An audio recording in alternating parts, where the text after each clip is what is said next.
సుమన్ టీవీలో మీ business promotions కోసం ఈ కింది నెంబర్ను సంప్రదించగలరు. నమస్తే, వెల్కమ్ టు సుమన్ టీవీ. నేను విష్ణు.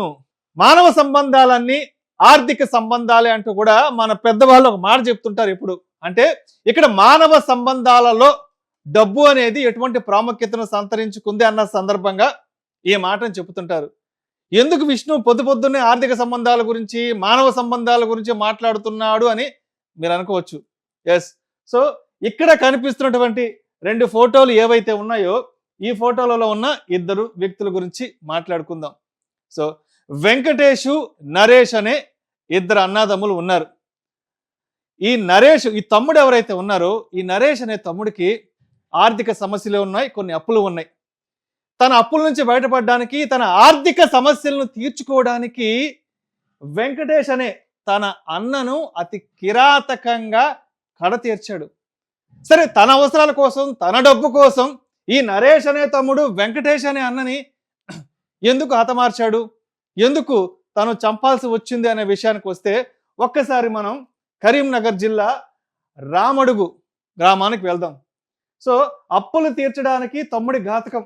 కరీంనగర్ జిల్లా రామడుగులో ఘటన, ముగ్గురి అరెస్ట్. రైట్, ఈ నరేష్ అనే వ్యక్తి ఎవరైతే ఉన్నాడో ఇతనికి కొన్ని అప్పులు ఉన్నాయి. తన అప్పుల్ని తీర్చుకునే మార్గం ఏంటంటూ కూడా ఆలోచించాడు. ఆ సందర్భంగా తన అన్న వెంకటేష్, తన కొంత మానసిక పరిస్థితి బాగలేదు, తన కొంత సైకలాజికల్గా ఇబ్బందుల్లో ఉన్నాడు వెంకటేష్ అనే అన్న. సో ఈ నరేష్ అనే వ్యక్తి ఏం చేశాడంటే, మానసిక పరిపక్వత సరిగ్గా లేనటువంటి తన అన్న పేరు మీద ఒక 4 కోట్ల రూపాయల ఇన్సూరెన్స్ చేయించాడు. 4 కోట్ల రూపాయల ఇన్సూరెన్స్ చేయించి తన అన్నని చనిపోయేలా చేసి, తన అన్నని చంపేసి, ఆ ఇన్సూరెన్స్ మీద వచ్చిన డబ్బుతో తన కష్టాల్ని, తన అప్పుల నుంచి బయటపడదామని పెద్ద ఎత్తున స్కెచ్ గీశాడు. సో అసలు స్టోరీ ఏంటో చూద్దాం.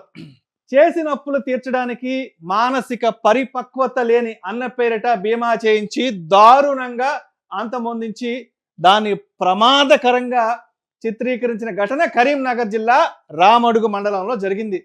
బీమా సంస్థ ప్రతినిధుల అనుమానంతో కేసు దర్యాప్తు చేపట్టిన పోలీసులు ప్రధాన నిందితుడు సహా ముగ్గురిని అరెస్ట్ చేశాడు. సో ఈ నరేష్ అనే వ్యక్తి ఏం చేశాడంటే, ఇతనికి టిప్పర్లు ఉన్నాయి. ఇతను ఏదో ట్రాన్స్పోర్ట్ ఫీల్డ్లో ఉంటాడు, టిప్పర్లకు సంబంధించిన బిజినెస్ చేస్తుంటాడు. సో ఈ టిప్పర్లకు సంబంధించిన బిజినెస్ చేస్తున్న ఇతనికి పెద్ద ఎత్తున అప్పులు కూడా ఉన్నాయి. ఎస్, ఒకసారి స్టోరీలోకి వెళ్దాం అయితే. రైట్, కేసు వివరాలు. కరీంనగర్ పోలీస్ కమిషనర్ గౌష్ ఆలం మంగళవారం వెల్లడించారు. రామడుగు చెందిన మామిడి నరేష్ 3 ఏళ్ల క్రిందట 2 టిప్పర్లను కొనుగోలు చేసి వాటిని అద్దెకిస్తూ జీవిస్తున్నాడు. కొన్నేళ్లుగా వ్యాపారం సరిగ్గా సాగకపోవడంతో ఈఎంఐలు చెల్లించడానికి ఇబ్బందులు పడుతున్నాడు. తెలిసిన వారి దగ్గర అప్పులు కూడా చేశాడు. దీంతో పాటు స్టాక్ మార్కెట్లో కొన్ని పెట్టుబడులు కూడా పెట్టి పెద్ద ఎత్తున నష్టపోయాడు. ఇలా దాదాపు 1.5 కోట్ల రూపాయల వరకు అప్పుల పాలయ్యాడు. దీంతో తనతో పాటే ఇంట్లో ఉంటున్నటువంటి మానసిక పరిపక్వత లేనటువంటి తన అన్న వెంకటేష్ ను, అవివాహితుడైన వెంకటేష్ పేరు మీదట ఇన్సూరెన్స్ చేసి తన అన్నను చంపేసి, తన అన్నను చంపడం ద్వారా, అంటే తన అన్న చనిపోవడం ద్వారా వచ్చే ఆ ఇన్సూరెన్స్ డబ్బులతో తన అప్పులు తీర్చుకుంటున్నాడు. సో దీనికి సంబంధించి పెద్ద ఎత్తున ఒక ప్రణాళిక కూడా చేశాడు.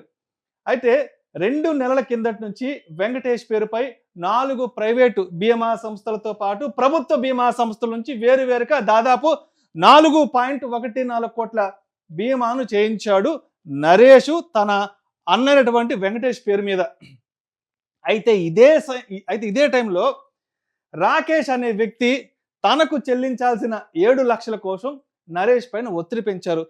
ఈ తమ్ముడు నరేష్ అనే అతను ఎవరైతే ఉన్నాడో ఇతను రాకేష్ అనే పర్సన్కి 7 లక్షల రూపాయల అప్పున్నాడు. ఆ 7 లక్షల రూపాయల అప్పు కోసం ఈ రాకేష్ నరేష్ను అప్పుడప్పుడు ఒత్తిడి చేస్తూ ఉన్నారు. అరే బాబు, నా అప్పు త్వరగా తీర్చరా అంటూ కూడా ఇతను రాకేష్ నరేష్ను ఒత్తిడి పెడుతూ ఉన్నాడు. అయితే తన అన్నను చంపాలి అన్న ప్రణాళికలో ఉన్న నరేష్ ఇక్కడ ఏం చేశాడంటే, అరే ఇలా మా అన్నను చంపే ప్లాన్లో ఉన్నాను, నీకు మరొక 5-6 లక్షల రూపాయలు అదనంగా కొంత డబ్బించి మొత్తంగా ఒక 13 లక్షల రూపాయలు నీకు అదనంగా డబ్బు ఇచ్చేసేసి డబ్బు ఇస్తాను, సో మా అన్నను చంపే కార్యక్రమంలో భాగంగా నువ్వు నాకు సపోర్ట్ చేయాలంటూ కూడా నరేష్ రాకేష్ని కోరడం జరిగింది. సో అందుకు గాను వీళ్ళు ప్రదీప్ అనే ఒక డ్రైవర్ని పెట్టుకున్నారు. ఆ ప్రదీప్కి కూడా ఒక 2 లక్షల రూపాయలు వీళ్ళ ప్రణాళికలో భాగంగా చేసుకున్నారు. సార్ ఇక్కడ వరకు బాగానే ఉంది. సో మరి ఈ వెంకటేష్ను ఎలా చంపాలి, ఎప్పుడు చంపాలి, ఏ విధంగా చంపాలి అన్న ఒక ప్రణాళిక కూడా చాలా జాగ్రత్తగా వ్యూహరచన చేసుకున్నారు. ఈ ప్రణాళికలో భాగంగా గత నెల 29న రాత్రి గ్రామ శివార్లో టిప్పర్ ఆగిపోయిందని డ్రైవర్ ఫోన్ చేసి నరేష్కు చెప్పాడు. తన అల్లుడు సాయి బైక్ పై అన్న వెంకటేష్ను టిప్పర్ వద్దకు పంపించాడు. సో ఆ టిప్పర్ డ్రైవర్ ఎవరైతే ఉన్నారో తను నరేష్కి ఫోన్ చేశాడు, టిప్పర్ ఇలా ఆగిపోయింది, మీ అన్న వెంకటేష్ని టిప్పర్ వద్దకు పంపించమంటూ కూడా కోరడం జరిగింది. ఎస్, వెనకాలే నరేష్ వెళ్ళాడు. టిప్పర్ చక్రం కింద జాకీ పెట్టాలని వెంకటేష్ని కింద పడుకోబెట్టి నరేష్ టిప్పర్ను నడుపుతూ ముందు కదిలించాడు. సో కింద టైర్ ప్రాబ్లం కాబట్టి జాకీ సెట్ చేయాలంటూ కూడా వెంకటేష్ను నువ్వు వెళ్ళి కిందకి వెళ్ళి బాబు, నువ్వు వెళ్ళి కిందకి వెళ్ళి ఆ జాకీని మొత్తం సెట్ చేసేసే అంటూ కూడా ఇతన్ని కిందకి పంపించడం జరిగింది. ఎస్, వాళ్ళు చెప్పినట్టుగానే తను కిందకి వెళ్ళి ఆ యొక్క జాకీని బిగించే ప్రయత్నంలో ఉండగా దీంతో వెంకటేష్ ప్రయత్నంలో ఉందిగా వెంకటేష్ని కింద పడుకోబెట్టి నరేష్ ఆ టిప్పర్ని నడుపుతూ ముందుకు కదిలించాడు. ఎస్, అతి కిరాతకంగా నిజంగా ఒక మనిషిని ప్రణాళికాబద్ధంగా సొంత అన్నని ఇంత ప్రణాళికాబద్ధంగా డబ్బుల కోసం చంపడం అనేది నిజంగా దారుణమైన విషయం. సో తన చేతులతో తానే టిప్పర్ని ముందుకు నడుపుతూ టైర్ల కింద తన అన్న పడి చనిపోయేలా కూడా చేయడం జరిగింది. సో దీంతో అక్కడికక్కడే వెంకటేష్ కూడా మృతి చెందాడు. సో ప్రమాదవశాత్తు జరిగిందని పోలీసులు కూడా ఒక ఇన్ఫర్మేషన్ ఇచ్చాడు. అయితే 30వ తేదీన బీమా సంస్థ ప్రతినిధులు రాగా సంఘటన గురించి నరేష్ చెప్పిన విధానంపై బీమా సంస్థకు సంబంధించిన ప్రతినిధులకి ఇక్కడ అనుమానం కలిగింది. అంటే వీళ్ళు అడిగే ప్రశ్నలు ఆ నరేష్ చెప్పే సమాధానాలకు ఎక్కడా పొంతం లేకపోవడంతో బీమా సంస్థ ప్రతినిధులు పోలీసులకు సమాచారం చేరవేశారు. రైట్, పోలీసులకి సమాచారం చేరుకోగా పోలీసులు తమదైన స్టైల్లో ఇంటరాగేషన్ చేయంగా సో మొత్తానికి నరేష్ చేసినటువంటి కిరాతకం గురించి, దారుణం గురించి కూడా మొత్తంగా విషయం బయటపడింది. సో అందుకే ఈ వీడియో స్టార్ట్ అయ్యే ముందు నేను ఒక మాట చెప్పాను, మానవ సంబంధాలన్నీ ఆర్థిక సంబంధాలే. సో ప్రతి మానవ సంబంధం చుట్టూ డబ్బు తిరుగుతూ ఉంటుందని. సో చూసాం కదా, తన సొంత అన్న వెంకటేష్ మానసిక పరిపక్వత లేకుండా తను ఇంట్లో ఉండడాన్ని చూసి తన అన్నని చంపి తను చనిపోయిన తర్వాత వచ్చే బీమా డబ్బులతో తన అవసరాలు తీర్చుకోవాలని నిజంగా నరేష్ చేసిన ఈ ఆలోచన యావత్ ప్రపంచమే అవాక్కయ్యేలా చేసింది. ఇద్దరు అన్నదమ్ములు ఒకే తల్లి గర్భాన జన్మించారు, ఒకే తల్లి కడుపును పుట్టారు.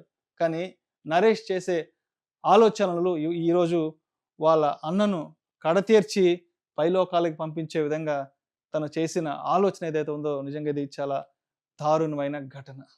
సో చూస్తున్నాం కదా, మనకు అపాయం తలపెట్టే వాళ్ళు ఎక్కడో లేరు, మన శత్రువులు ఎక్కడో లేరు. మన శత్రువులు మన అన్నదమ్ముల రూపంలోనే ఉంటారు, మన శత్రువులు మన చుట్టూనే ఉంటారు, మన శత్రువులు మన బంధువుల రూపంలోనే ఉంటారు. ఎస్, మన శత్రువులు మన రక్తం పంచుకు పుట్టిన వాళ్ళే ఉంటారు అని చెప్పడానికి ఇంతకు మించిన పెద్ద ఉదాహరణ కూడా ఎక్కడ లేదని చెప్పుకోవచ్చు. రైట్, నమస్తే.